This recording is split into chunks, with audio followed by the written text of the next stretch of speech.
जय हिंद दोस्तों। स्वागत है आप सभी का study with M SPP channel में। दोस्तों, आज 4 फरवरी है और लक्ष्य डेट याद रखिएगा आप। ठीक है। और लक्ष्य डेट आपको भूलना नहीं है, 12 जून। ठीक, तो आगे बढ़ते हैं। आज का डेली करंट अफेयर्स का डोज शुरू करते हैं। ये सभी परीक्षाओं के लिए महत्वपूर्ण है। ठीक, आप इसको देखते रहिए, नोट्स बनाते रहिए और रिवीजन करते रहिए। आप डेली का डेली देखिए, नोट्स बनाइए और रिवीजन भी करिए। एक बार आप देखिए, नोट्स बना लीजिए, फिर उसका रिवीजन कर लीजिए। ठीक है। नहीं समझ में आता फिर से वीडियो देख लीजिए। तो चलिए आज का वीडियो शुरू करते हैं। One liner. ठीक, सेहत योजना।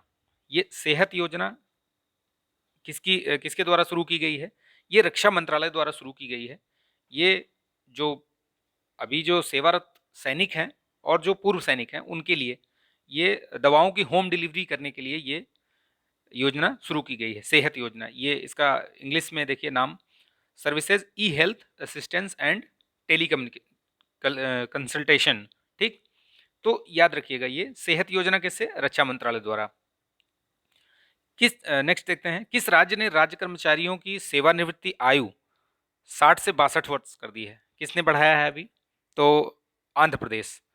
आंध्र प्रदेश ने अभी, आपको याद होगा मैंने पिछले वीडियो में एक दिन बताया था, एक डेट याद नहीं है लेकिन बताया था मैंने कि 13 नए जिलों का भी इन्होंने आंध्र प्रदेश ने निर्माण किया है। ठीक है, तो वहाँ कुल जिलों की संख्या 26 हो गई है, याद रखिएगा।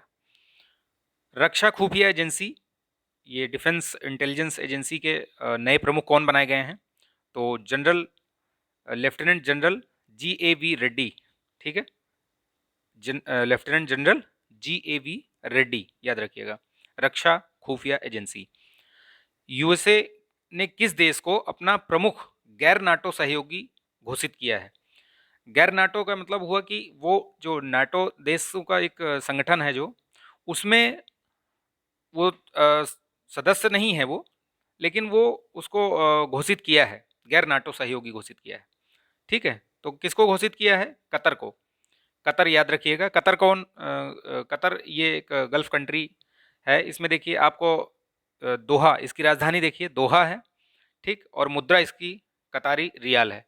तो याद रखिएगा ये दोहा इसकी राजधानी और मुद्रा कतारी रियाल। ठीक, नेक्स्ट देखते हैं, वयम रक्षामः, यानी इसका इंग्लिश में देखिए वर्जन, वी प्रोटेक्ट। तो ये किस सशस्त्र सेना बल का ये विषय है, थीम है, जो एक लोगो होता है, मतलब वाक्य होता है। जैसे आप इंडियन एयरफोर्स का देखिए तो नभ स्पर्श दीप्तम, या आर्मी का देखिए तो अलग अलग सेनाओं का होता है। जितने भी सशस्त्र सेना बल हैं उनका सबका एक थीम होता है, एक वाक्य होता है। ठीक है, तो ये है इंडियन कोस्ट गार्ड का, वयम रक्षामः। तो ये अभी चर्चा में क्यों रहा? क्योंकि ये 1 फरवरी को इसने अपना 46वां स्थापना दिवस मनाया। ठीक है, इसके डीजी हैं वीरेंद्र सिंह पठानिया। ये रक्षा मंत्रालय के अंतर्गत में आता है। ठीक, चलिए आगे बढ़ते हैं। ऑपरेशन सद्भावना, ये किसके द्वारा शुरू किया गया है? ऑपरेशन सद्भावना भारतीय सेना द्वारा और JNK पुलिस, जम्मू कश्मीर की पुलिस द्वारा शुरू किया गया है। ये आतंकवाद प्रभावित लोगों की मदद के लिए शुरू किया गया है। वहाँ जैसे उनको मुख्य धारा से जोड़ना, फिर वहाँ पे शिक्षा और इन सब चीज़ों के लिए वहाँ पे जागरूक करना, और अवसंरचना विकास, ये सब। ठीक, तो ये वहाँ के जो लोग हैं जो आतंकवाद से प्रभावित हैं उनको जो है मुख्य धारा में जोड़ने से संबंधित है। क्या? ऑपरेशन सद्भावना, याद रखिएगा। ठीक है, भारतीय सेना और जम्मू कश्मीर पुलिस द्वारा शुरू किया गया है। PM डिवाइन, ये क्या है? आप ऐसे आपको पूछ लेगा, ये PM डिवाइन ऐसे आपको दे देगा, ये आपसे पूछा जाएगा कि किससे संबंधित है। तो ये पूर्वोत्तर राज्यों के लिए एक नई योजना अभी बजट 2022-23 में वित्त मंत्री ने घोषणा की है इसकी। तो याद रखिएगा ये PM डिवाइन। ये ऐसे शब्द जो थोड़ा सा सुनने में अजीब से लगें तो उनको आप जरूर ध्यान में रखिए, क्योंकि परीक्षा के दृष्टिकोण से बहुत ही महत्वपूर्ण हो जाते हैं वो। ठीक है, तो PM डिवाइन ये क्या है? पूर्वोत्तर राज्यों के लिए एक नई योजना शुरुआत की है। मतलब घोषणा की है, अभी सिर्फ उसका अनाउंसमेंट किया है। तो ये कुछ दिनों में आपको देखने को भी मिल जाएगी।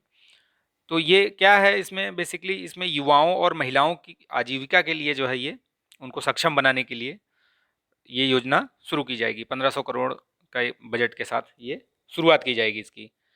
ठीक है। आपातकालीन क्रेडिट लाइन गारंटी योजना, ये एक योजना है जो कि एमएसएमई, जो सूक्ष्म लघु ये उद्योग होते हैं, मध्यम उद्योग, इनके इनके लिए ये योजना शुरू की गई थी। इसमें क्या है, उनको क्रेडिट लाइन की गारंटी दी जाती है। तो ये अभी क्या है कि इसको मार्च 2023 तक बढ़ा दिया गया है। तो याद रखिएगा, ये आपातकालीन क्रेडिट लाइन गारंटी योजना जो है ये मार्च 2023 तक इसका विस्तार कर दिया गया है, बढ़ा दिया गया है ये। ठीक है, 1 साल और मान के चलिए आप। चेन्नई सुपर किंग्स पहला स्पोर्ट्स यूनिकॉर्न बन गया है। ये स्पोर्ट्स यूनिकॉर्न बन गया है, मतलब इसका मार्केट कैप, इसकी मार्केट वैल्यू देखिए, ये 7600 करोड़ रुपए हो गई है। तो ये पहला स्पोर्ट्स यूनिकॉर्न बन गया है। तो याद रखिएगा, जहाँ पहला शब्द जुड़ जाता है वो बहुत ही महत्वपूर्ण हो जाता है, तो उसको आप बहुत ही ध्यान से देखिएगा, पढ़िएगा। ठीक है। Chennai super Kings. Fearless governance, ये किसकी बुक है? ये एक बुक है फियरलेस गवर्नेंस। ये किसकी बुक है? ये किरण बेदी जी की बुक है, ये याद रखिएगा। उन्होंने अपना वर्णन दिया है, उसमें लिखा है। और वो पुदुचेरी की उपराज्यपाल भी हैं। वो पहली महिला आईपीएस, आपको पता होगा। तो जो ये पुदुचेरी की जो लेफ्टिनेंट गवर्नर बनी थी ये उपराज्यपाल, तो वहाँ पे उनके कार्यों को और वो वहाँ पे उनकी जो कार्य किए गए, या जो उनका वहाँ पे शासन वो रहा, कार्यकाल रहा, उसी से संबंधित है कि क्या क्या चीज़ें उन्होंने की, कैसे कैसे किया। तो वो फियरलेस गवर्नेंस का एक, मतलब उन्होंने पूरा वर्णन दिया है। ठीक है, वो किरण बेदी जी का है। तो चलिए, आई होप कि ये वीडियो आपको पसंद आया होगा। ठीक है, तो मिलते हैं नेक्स्ट वीडियो में। तब तक के लिए आप स्वस्थ रहिए, मस्त रहिए, बिंदास रहिए, अपना ध्यान रखिए। ठीक है। धन्यवाद। जय हिंद। और हाँ, प्लीज़, अगर आपको ये वीडियो पसंद आया है तो लाइक कीजिए, शेयर कीजिए। नए हैं तो सब्सक्राइब कर लीजिए, और बेल आइकॉन ज़रूर प्रेस कर लीजिए, ताकि वीडियो का नोटिफिकेशन आपको मिलता रहे। धन्यवाद। जय हिंद।